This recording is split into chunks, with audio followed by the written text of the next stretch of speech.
Welcome to the Great Detectives of Old Time Radio. From Boise, Idaho, this is your host, Adam Graham. If you have a comment, email it to me, box13@greatdetectives.net. Follow us on Twitter at Radio Detectives and become one of our friends on Facebook, facebook.com/Radio Detectives. Before we do get started, I do want to encourage you, if you've not already, to pick up your copy of Slime Incorporated. It is available now as an audiobook. So nearly 10 hours of audio entertainment available through audible.com or through the iTunes store. And you can actually get it for free if you try out Audible and select it as your first book. Currently averaging over 4-star reviews on Amazon. So pick up Slime Incorporated. Well, now it's time for today's episode of the Crime Files of Flamond, and we go forward exactly 4 years from yesterday's program. The original air date is April the 25th of 1948, and we have a different Flamond. In this case, Mike Wallace. Yes, the Mike Wallace of 60 Minutes fame. And we'll talk more about that after the show. But here now, from April 25th, 1948, is the case of the Ruinous Report. Peanut, popcorn, rock, swing, candy bar. T.J. Brock & Sons, makers of Brock Swing Candy Bar, presents card number 225 from the Crime Files of Flamond.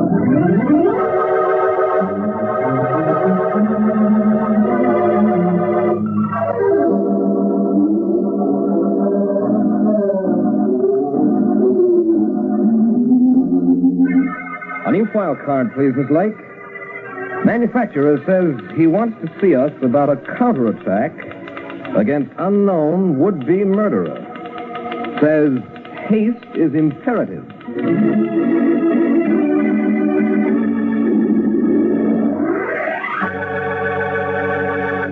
Flamond, the most unusual detective in criminal history. Flamond, the famous psychologist and character analyst. Flamond, who looks beyond laughter and tears, jealousy and greed, to discover their basic origins. In a moment, card number 225 from his amazing crime files. Right now, here's Bob Elson. Good evening, friends. When you stop at a candy counter and reach for Brock's Swing Candy Bar, you're getting the #1 candy choice of millions. Brock's Swing Candy Bar is the only candy bar of its kind in the world. There's no match anywhere for the luscious double-thick coating of Brock's famous milk chocolate on Brock's Swing Candy Bar and that golden, crunchy peanut butter honeycomb in the center. Have another Brock's Swing Candy Bar the next time you pass the candy counter. Remember how good the last one tasted? The name is Brock's, B-R-A-C-H-S. Brock's Swing Candy Bar in the bright yellow wrapper. Made at the House of Brock right here in Chicago and sent out fresh every day to candy counters everywhere.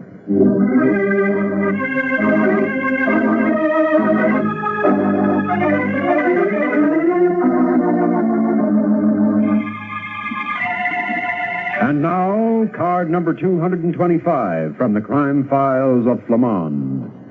Tonight's story opens in the pleasant study of Sterling Canby, wealthy manufacturer.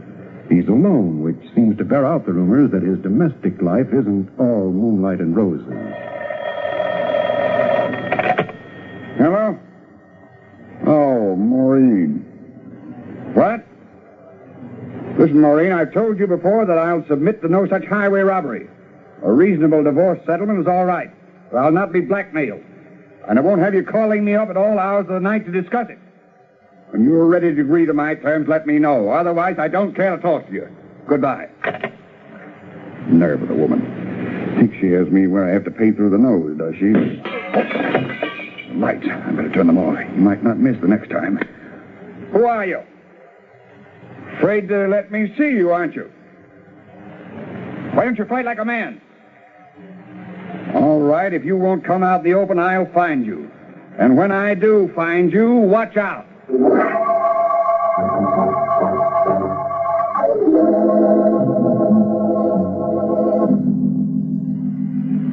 I've chosen you, Flamond, after considerable thought. I'd like to order a murder. You say you want to order a murder, Mr. Canby. That's right, Miss Lake. That's what I thought you said. You heard what the man said, Flamond. He wants to order a murder. Where's your order book? We're fresh out of murders, Mr. Canby, and murderers. They're almost as hard to get as good domestic help. Oh, but this is an extremely mild murder, Flamond. My own. You want to be murdered? In a mild way, yes. Nothing that can't be remedied at the proper time, of course. But it mustn't look like a fake. It has to be convincing. That's a bad kind of a practical joke, Mr. Canby. There's nothing even remotely funny about it. A mild, temporary sort of murder seems much more appealing than a safe, permanent one, don't you agree? Somebody's trying to murder you? There have been 4 attempts against my life. I believe the only sure way to stop a murder is to eliminate the intended victim. In this case, me. But you couldn't stay in hiding for the rest of your life. I have a feeling that after my supposed death, my would-be murderer will show his hand. There must be a motive, and it should become apparent when I'm gone. Any ideas on motives, Canby? Several. My wife and I separated 3 weeks ago, and she's demanding an impossible divorce settlement. Simply outrageous. What's the cause of the separation? She's a bit young for me. She has husband number 2 all picked out and waiting. Oh, then he has a motive, too, hasn't he? I didn't follow that. Yes, I suppose so. And there's my dear, dear brother. And his motive? Hate? Open hatred. I forced him out of the firm for taking money that didn't belong to him, but he says I embezzled the money. He even tried to pin it onto me. Mr. Canby, if I were in your position and wanted to fake my own death, I think I'd make it suicide, not murder. With a fake suicide, you'd get the desired effect without putting innocent people on the spot. But if you fake a suicide, nobody has any logical reason to hide the body, and without that, there has to be a body. Well, if I were doing it, I'd take some clothes down to the riverbank, pile them up, and leave a suicide note with them, a note saying, when you find this, I'll be at the bottom of the river, or something of that sort. But when they don't find the body... Bodies aren't recovered from the river for months sometimes. Yes, thank you, Flamond. Thanks very much. I wish you'd watch things for me after I'm gone. I will, Mr. Canby, but if any of your enemies learn that you're really alive, get in touch with me immediately. You'll need help, and lots of it.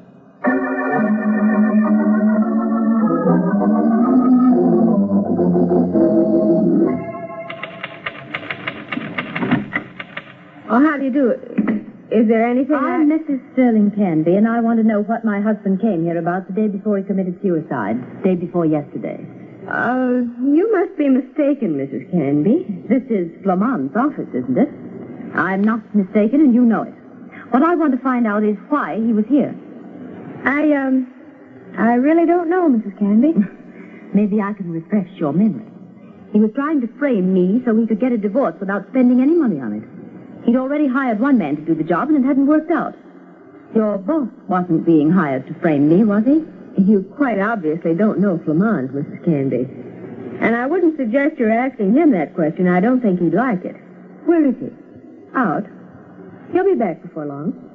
I'll wait. Do you have any idea why your husband took his life, Mrs. Canby? He'd gotten away with murder for years, and it was catching up to him. His brother was about to send him to jail, and I was about to get his money.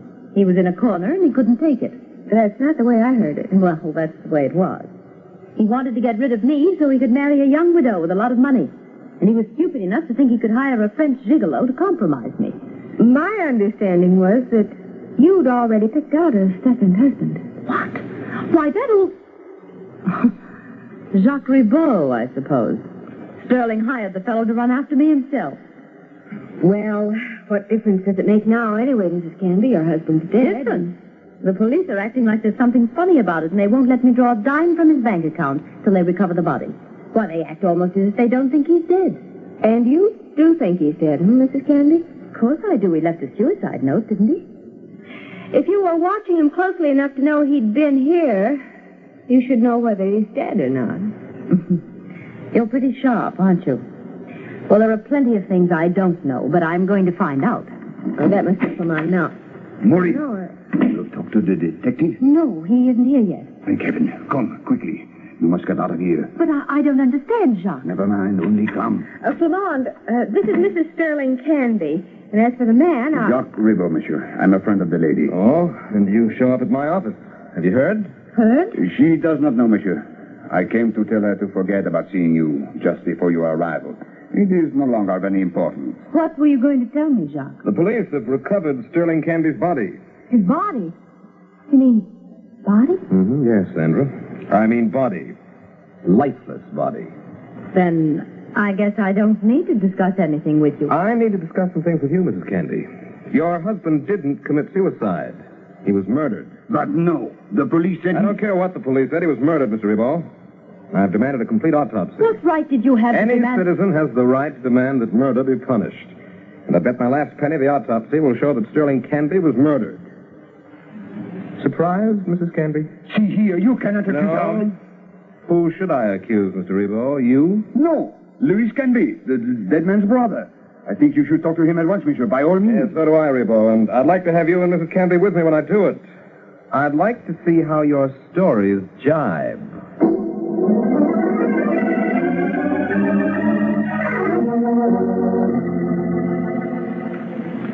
So dear old Sterling's dead, hmm? I might have known I couldn't be lucky. Lucky. Look, Mr. Canby. Don't get me wrong, Flamond. He deserved to die, and I'm not sorry about it. But he died too soon. You killed him. You have been trying to kill him for weeks. It was you. Not so fast, Rebo. He framed me, stole the money, and pinned it onto me. Made me look like a thief, ruined the work of a lifetime. You think I'd want him dead before he confessed? No. His murder came too soon, if it was murder. Well, it's been my busy day. Excuse me while I see who's at the door. How do you do, young lady? Sandra, what... I tried to call Flamond, but they said Louis Canby didn't have a telephone. I have an unlisted number. Oh, well, there's a woman at the office, Flamond, a rather impossible woman, dressed within an inch of her life. She says Sterling Canby was staying at her house while he was pretending to be dead. Millicent Carmaine, I'll bet. That's the widow I told you about, Miss Lake. The one Sterling wanted to marry. That's her name, all right. But she says she knows who murdered Sterling Canby. She says the murderer was following him and... Oh, that's very funny. Funny that she knows the murderer? She doesn't. She saw the private detective I'd hired to shadow Sterling. Private detective? Of course, you don't think I was going to let Sterling frame me out of everything, do you? The last report I had from him was yesterday morning about Sterling coming to your office. He didn't report the suicide? No. When I heard about it, I phoned him, but I didn't get any answer. I went to his office, and it was locked. That's when I decided to come to see you. Who was the private detective, Mrs. Canby? His name's Peter Denton. Uh-huh. He's a man with a good reputation. Don't you realize, Mrs. Canby, if he was shadowing your husband, he'll be the one person who knows about the murder for sure? You better call him, Sandra. It won't do you any good. I've tried for 24 hours, and his phone doesn't answer. And we'll have to find him. Come on, Sandra, let's go.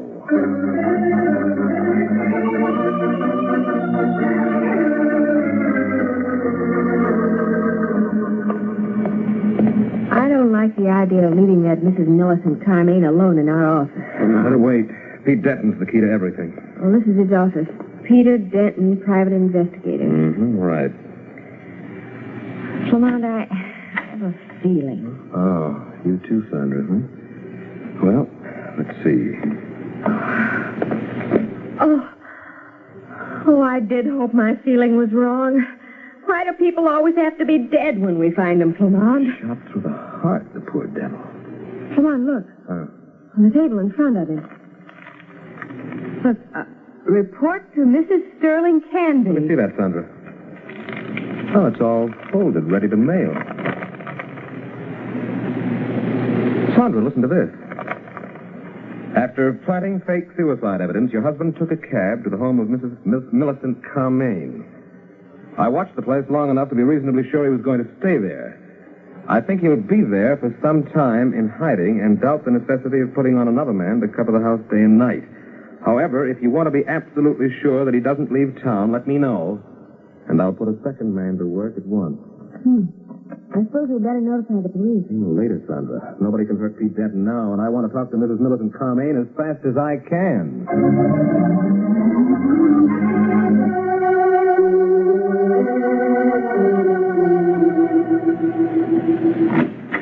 Well, she's still here. Mrs. Carmaine, I'm sorry we were so long. This is... Wait a minute. Oh, no. Flamond. Shot through the temple. Do you realize this makes 3 murders, Flamond? 3? Yes, I realize it. But the worst of it is, Sandra, there'll be more.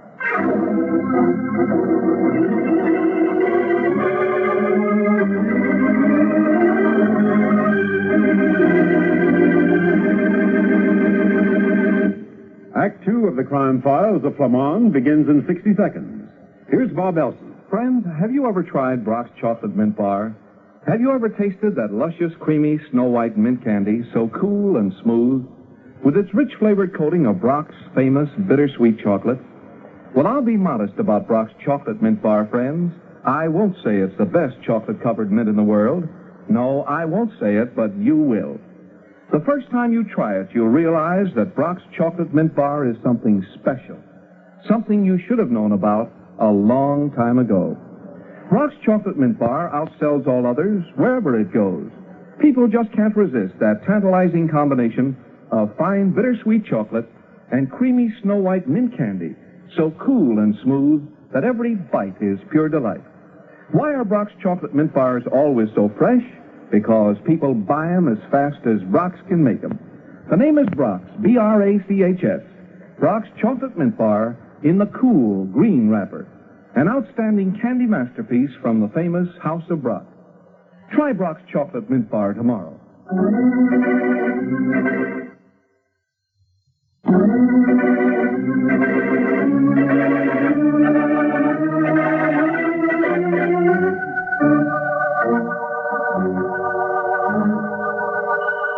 And now, the second act of tonight's story.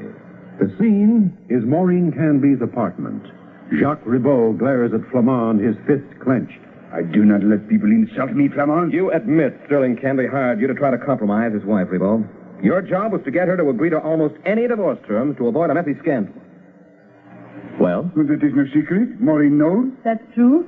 Jacques told me exactly what he's been hired to do. You see, Flamand, when I failed utterly and completely to carry out my assignment, I became a sincere admirer of Maureen's. I am in love with her, which is also no secret. You're in love with money, Ribot. Anybody who'd take a job like that in the first place has to be. And you're smart enough to know that Sterling Canby would have paid you for a couple of months' work, and you'd have been through. But by tipping Mrs. Canby off and becoming the devoted protector, you thought you'd get yourself a lifetime chance. I have warned you, Flamand. I will not... You... How dare you strike Quit me? waving your fists around, Ribot. I'll really hurt you. Now, what I came here for was to ask you two just one question. What is it? When we left Louis Canby's apartment, Sandra and I went to Pete Denton's office. Where did you two go? Why, I don't know about Jacques, but I... Maureen, no. Don't you see it? And that was clever, Flamand. He wanted to know if we left Louis Canby's together, Maureen. Since you've given it away that we didn't, we're both under suspicion of that woman's murder. But neither of us had any reason for killing her. She was killed for only one reason, Mrs. Canby. Because she knew the identity of your husband's murderer. But Louis can be left alone, too. He could have gone to your office. I know. I'm trying to narrow the field, and I can't without help. Unless something happens, I guess that will be up to the murderer. You don't think... I think another murder will help solve the case. And I think another murder is inevitable. But no, there's no reason for another murder. Oh? How can you be so sure of that, Mrs. Canby? Louis has no reason to kill me. Or Jacques, either. And I know he was the one who was trying to kill Sterling. I know it. How? How do you know it? I was to meet Sterling for lunch to discuss our divorce plans 2 weeks ago. We didn't decide anything or agree on anything as usual, and Sterling stormed out to his car without getting me a cab. I saw Louis Canby lunge out of the doorway next door to the restaurant and get into his car. He followed Sterling. I saw it. Doesn't mean a thing. It does, though. Sterling called me about an hour later to accuse me of following him and firing a shot at his tires. He'd nearly wrecked his car. Well, thank you. Maybe we can prevent another murder after all. Good night. Where are you going? To talk to Louis Canby, of course.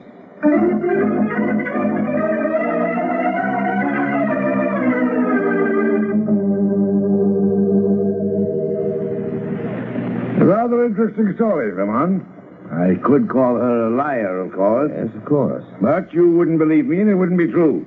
I knew Maureen saw me. I suppose I should have said something about it before she did. It sounded so weak, though. What sounded so weak? My story. I did fire a shot at his tires, Lamont. I fired a shot through the window of his study, too. And I'm an expert marksman. Yet I didn't kill him. Doesn't that mean anything to you? It might. I wasn't trying to kill him. I just wanted Sterling to get the feel of death. I wanted him to know that he could be killed whenever his would-be murderer chose. And I wanted him to be afraid. Thoroughly afraid. Just to annoy him. No. When I had him at the breaking point, I planned to move in on him and get a confession of the point of a gun. Confession of what? Of the way he tricked me. Me, his own brother. Wrecked my whole life. Do I look like an embezzler, Flamond? Look at me. Do I? Embezzlers, Mr. Canby, unfortunately bear no distinctive mark any more than murderers do. They look like people, that's all. But I do believe you. Really? Or are you trying to put me off I guard? don't like that off-guard remark, Mr. Canby. If you're innocent, you don't need any guard. You aren't going to arrest me? No, I'm going on home and get some sleep. And I'm going to hope it's not interrupted.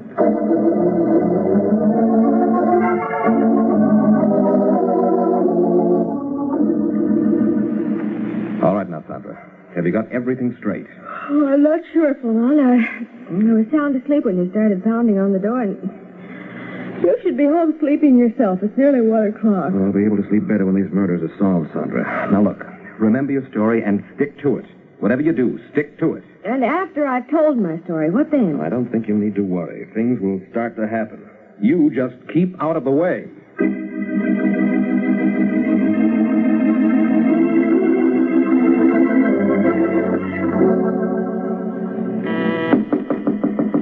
Mrs. Canby. Oh, Mrs. Canby. Mrs. Canby, get up. What's the meaning of... Oh, Miss Lake. Is something wrong? Plenty's wrong. I got a phone call from Louis Canby to get right over to his apartment, but he was dead when I got there. A bullet through his chest. But I don't believe it. Look, Mrs. Canby, you think I'm running around at 2 o'clock in the morning to play jokes? If you think murder's anything to fool Just about... a minute. I'm going to call Jacques. But if he's the murderer... You're afraid? I have a gun here if he gets any ideas. You let me handle this. Oh, he's probably asleep. After having murdered a man? I doubt it. Hello, Jacques. Maureen. Why, yes, there is something wrong. I can't tell you over the phone. I said I can't. What? I know it's the middle of the night. Do you think I'd call if it weren't important? Your car's what? Oh. Well, very well, then. I'll come over there. Right away. Goodbye. He had the boy take his car over to an all-night car washing place when he got home. We'll have to go to his place. Do you think we dare? Of course. And the sooner the better. All right, if you say so.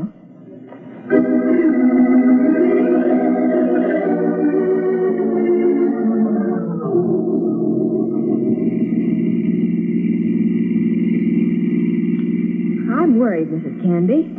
Seems odd to me that Mr. Ribot would want you to come to his apartment. Well, he explained about not having a car. Do you have any cigarettes? No, I don't smoke. I'm nervous. You stay here. I'm going to run into that all-night cafe and get a pack. Going to get a pack of cigarettes, huh? Who does she think she's kidding? I could feel the pack of cigarettes in her side coat pocket. Wish I knew what this was all about. And I certainly hope Flamond knows what he's doing. Oh, well. Mine not to reason why, mine but to do or Hey, I don't think I like that last. Oh, back so soon? Get your cigarettes? Sure.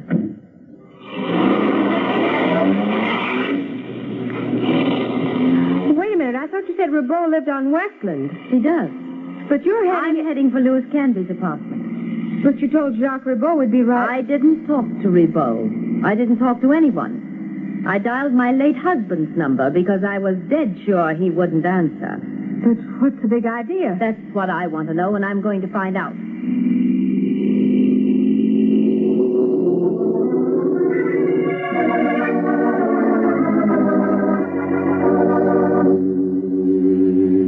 All right, Mrs. Canby. Louis isn't here. But that's no sign he hasn't been murdered. Somebody might have moved the body after I was here. Quit bluffing, Miss Lake. What's your game? I don't know what you're talking about. Oh, yes, you do, and you know very well Louis Canby isn't dead. I never believed that line for a minute. For your information, I called him when I stopped at that all-night restaurant. I didn't need cigarettes at all. You called him? But he isn't here. You bet he isn't here. You want to know why, Miss Lake? Because when I called him, I told him I had to see him right away at my apartment. What? I don't get it. You will, Miss Lake. That's exactly what you'll do. You'll get it. Louis Canby keeps a revolver in his desk drawer. Look here, Mrs. Canby, Your body will be in his apartment right here, and the bullet will be from his gun, which won't be too well hidden. But why kill me? To narrow the field. specifically to narrow it down to Lewis.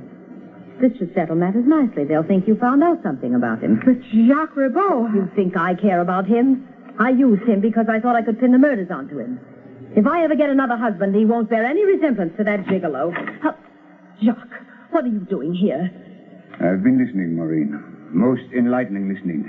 And I'm hurt and surprised to know how you feel about me. You're going to be surprised, all right. And hurt, too. I guess this better be a double murder. They won't hang Louis Canby any higher for 2 more murders than for 1. They won't hang him at all, Mrs. Why, Canby. where did you... No, you don't. Drop that gun, Mrs. Canby. Will you? Let go of my arm. What right... Jacques came into the room in front of you so I could sneak up behind you without attracting your attention. Now drop that gun, Mrs. Canby. Drop it, I said. Your record's going to stay at 3 murders. I'd like to... Oh! There. Thank you. You've done too many things you liked doing, Mrs. Canby. I'd say you've satisfied your last whim.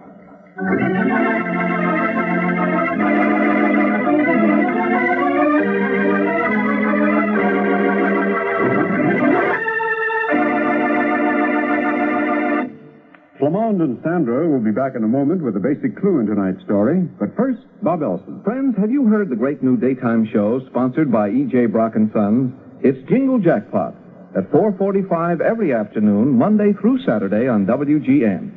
Every day, you have a chance to hit the Jingle Jackpot and win as much as $25 cash just by writing a simple little jingle about Brock's famous chocolate mint bar. It's easy. Here's an example. Speak right up. Don't just hint. Ask for Brock's Fine Chocolate Mint. Just send in your jingle enclosing as many Brock's chocolate mint bar wrappers as you please. 1 wrapper, 5, 10, any number up to 25. You can win $25 with just 1 jingle by sending in 25 wrappers. If your jingle is read on the air, then you hit the Jingle Jackpot, and you win $1 for every Brock's chocolate mint bar wrapper you've enclosed with your jingle. So listen at 4:45 tomorrow afternoon and every afternoon but Sunday for Brock's Jingle Jackpot on WGN. Hundreds of listeners have hit the Jingle Jackpot for cash, and so can you. Remember, 4:45 every afternoon but Sunday on WGN, the Jingle Jackpot.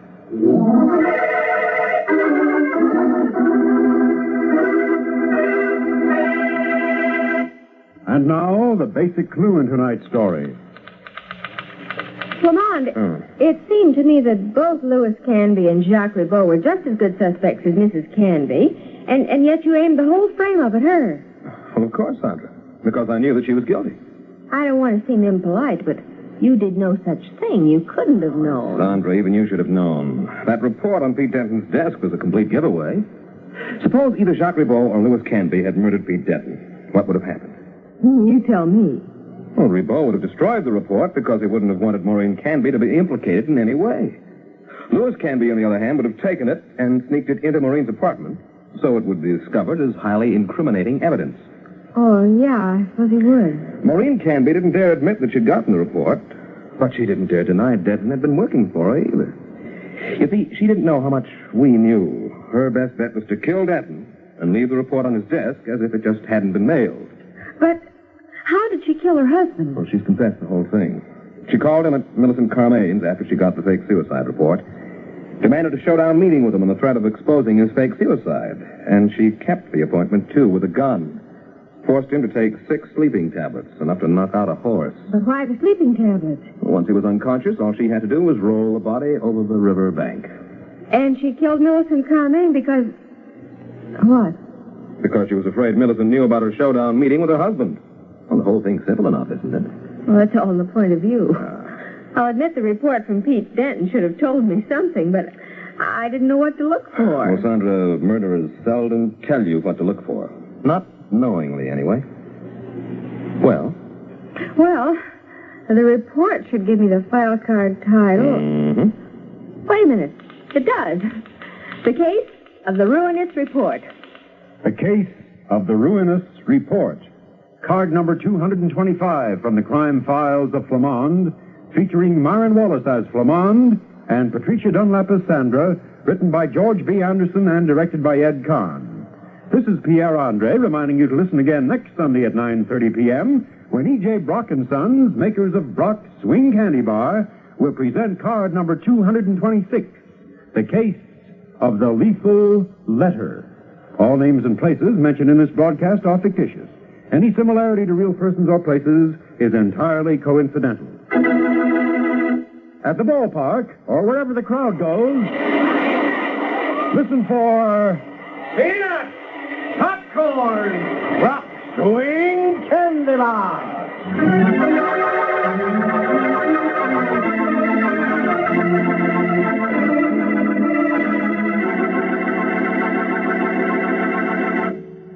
This is the Mutual Broadcasting System.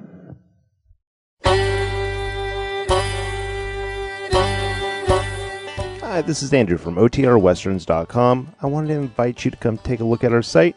We stream live OTR Westerns 24 hours a day, 7 days a week, along with putting out podcasts of old-time radio westerns. Check us out at OTRWesterns.com. You're listening to The Great Detectives of Old Time Radio with Adam Graham. Now let's get back into the show.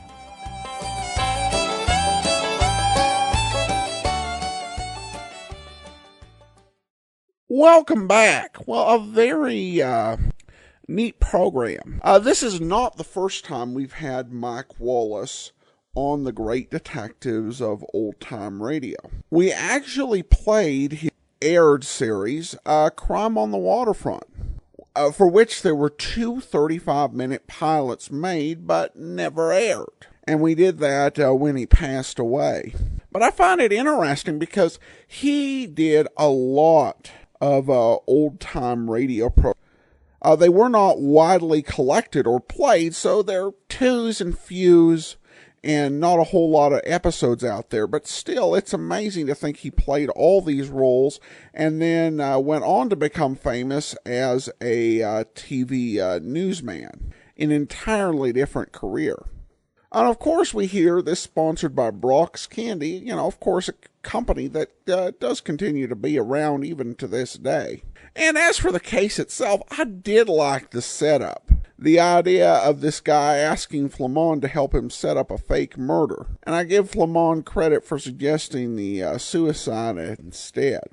So, an interesting episode. It's the only episode of the Crime Files of Flamond with Mike Wallace. Though we're not done with the series yet, and we'll have more details on that next week. All right, well, we do have an announcement. Last season, we brought you a few episodes of the lineup that we had not had when we first played through the series. Well, the OTRR certified version of the lineup has been released, and they found a few more episodes of the lineup. And the total number is 14. Now, one thing that I do here is when I get through a series, if lost episodes are discovered that I wasn't aware of, I'm sure to bring them to you. 14 is quite a bit. But what we're going to do is we'll proceed to go through Crime Files of Flamond. We'll bring you Tales of Fatima, which we've only got 2 episodes of. And then we'll bring you the series The Avenger. And then we will turn to these newly circulating episodes of the lineup. However, in order to get in all of the programs that we promised to get in, we're fortunate that we have a show ending on Wednesday and a show ending on Thursday. So what we're doing is we will shift 2 shows we were going to play on Tuesday to one to Wednesday and one to Thursday. So what that means is that between the end of the end of Philip Marlowe and the start of Richard Diamond, we'll be bringing you a 1-hour special followed by Defense Attorney and the Mark Saber Mystery Theater. We were going to bring you on Tuesday. We will actually be bringing you on Thursday before the start of Boston Blackie after Nick Carter ends. So some shifting around, but we're going to get in all of the shows that we promised to, though we will be a bit late on the Private Files of Rex Saunders. So exciting things coming, and you know, the discovery of more episodes of the lineup, it has been such a hard series to corral. just because there's so many mislabeling and issues and different names being assigned to scripts and lack of dates. It has gotten organized over the last few years, but it's been in a constant state of flux. But with this many new episodes of the lineup coming forward, I think it should definitely be something that makes fans hopeful, and knowing that if there's a show and you're like, wow, I wish there were more episodes of it, well, someday there may very well be more found. We've had several times it happens on the show, and hopefully we'll have several more. So this is a disruption in our schedule, but a very happy one. All right, well, join us tomorrow for the adventures of Philip Marlowe. And then next Tuesday, another episode of the Crime Files of Flamond with yet another Flamond. But in the meantime, send your comments to box13 at greatdetectives.net. Follow us on Twitter at